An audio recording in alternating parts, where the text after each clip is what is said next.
L'alternance, elle commence à être très demandée par les étudiants. Il ne vous a pas échappé que ce terme d'alternance et d'apprentissage est de plus en plus présent, dans les discours qui sont relayés par les médias.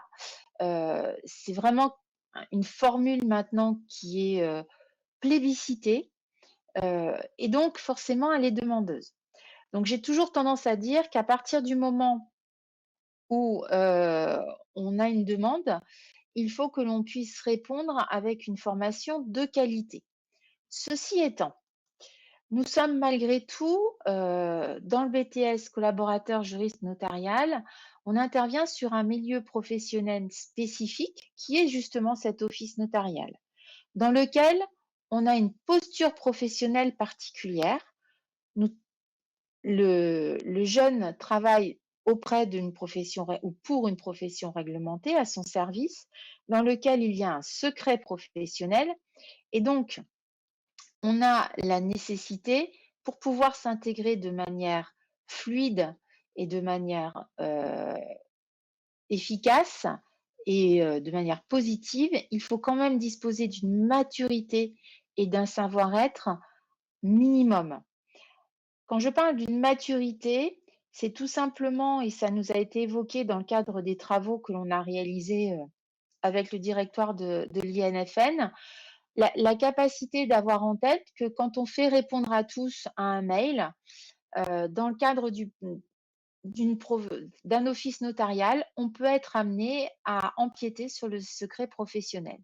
Donc voilà, c'est une maturité qui permet de se rendre compte que finalement un réflexe que l'on pouvait avoir ailleurs, eh ben, n'a pas lieu d'être dans ce milieu professionnel-là. On reçoit aussi des clients qui peuvent être en situation délicate au niveau psychologique. Quand on vient, par exemple, pour une succession, on n'est pas forcément au meilleur de sa forme et donc il faut nécessairement avoir un savoir-être et un certain tact dans l'accueil du client. Ensuite, il y a la nécessité de prérequis juridiques. L'ensemble des activités repose sur des notions juridiques qu'il faut maîtriser. Donc, il est indispensable de disposer de compétences juridiques et on vous l'a dit tout à l'heure quand la question s'est posée de filer les blocs 7 et 8 sur les 2 ans. Le bloc 7 est vraiment un indispensable et un incontournable pour poser les fondamentaux et donc il doit être fait sur la première année. Et puis, il y a une exigence forte quand on travaille produit puisqu'il y a une obligation de résultat. Et donc, il faut comprendre vraiment l'impératif d'exigence que requiert même la constitution d'un dossier, et notamment par la demande de certaines pièces. Mais c'est à la fois la constitution du dossier, mais à la fois le temps pour constituer le dossier, parce qu'il y a des calendriers très précis. Donc, tout ça nous amène à avoir une préconisation qui serait de privilégier un parcours mixte, avec une première année en voie scolaire et une seconde année en alternance. Bien évidemment, quand on dit ça ne veut pas dire qu'on ne va pas regarder ce qui pourrait se passer sur un cursus en alternance sur les 2 ans, puisque les BTS peuvent être suivis sur un parcours entièrement en alternance. Ce que nous disons, nous, c'est qu'il nous semble, au vu des spécificités du milieu professionnel, qu'il serait bien plus bénéfique à l'étudiant de commencer par un cursus en voie scolaire et de le poursuivre en seconde année en alternance. Cela est corroboré aussi par des observations de la profession qui voient apparaître de multiples ruptures des contrats d'alternants parce que justement, il manque des prérequis lors de l'arrivée dans les études. Alors, quelques points de vigilance pour élaborer le cadre de l'alternance et notamment quand on est en mixité de public, ce qui arrive le plus souvent.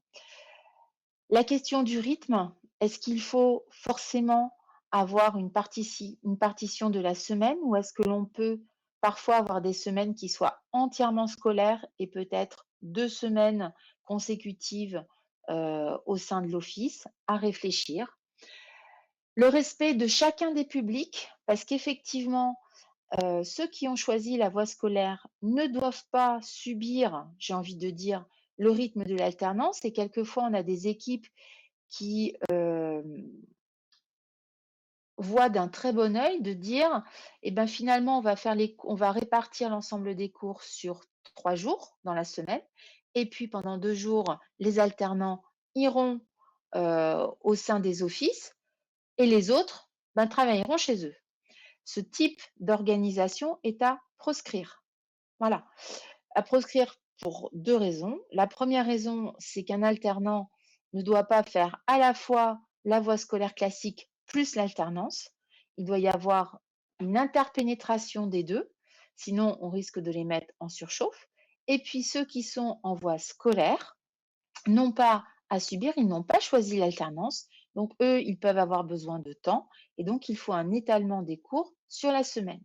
Cela revient à ce moment-là à dire: «Qu'est-ce qu'on fait pendant que les alternants sont présents et qu'est-ce qu'on fait pendant que les alternants sont absents?» Et c'est là où il va falloir,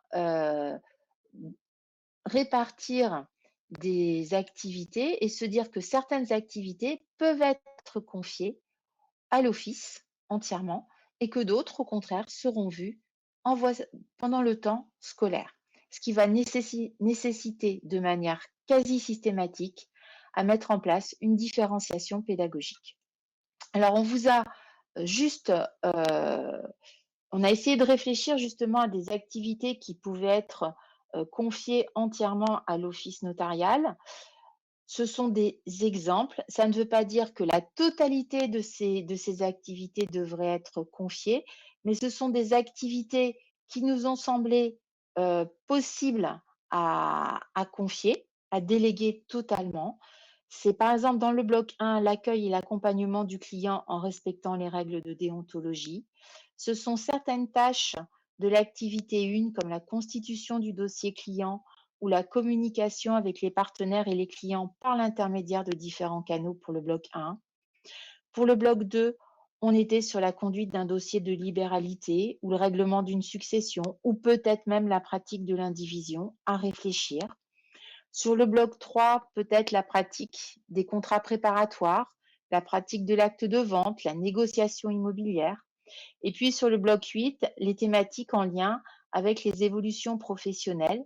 Et puis une réflexion sur le dossier, si le dossier vient à creuser une problématique professionnelle et peut-être que ça peut se faire de concert. Ce sont vraiment que des pistes, des illustrations possibles. Mais notre conviction, c'est qu'il faut vraiment penser en activité et en tâches et pas en savoir ou en indicateur. On est sur quelque chose, des activités ou des tâches qui sont courantes et qui sont accessibles à des alternants. Alors maintenant je reprends un petit peu le fil. Alors sur les stages à l'étranger, voilà, bah, madame Alminoff a déjà répondu.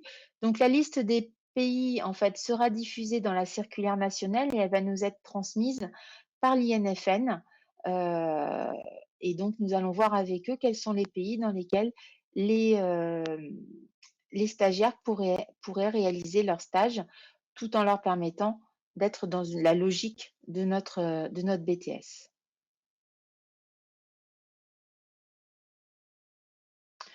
Alors nous avons 34 cette année en alternance et nous n'avons eu aucune rupture et ben, tant mieux. C'est ce que je peux souhaiter le plus, effectivement, mais c'est pas ce que j'ai eu comme retour, de la part de madame Janot.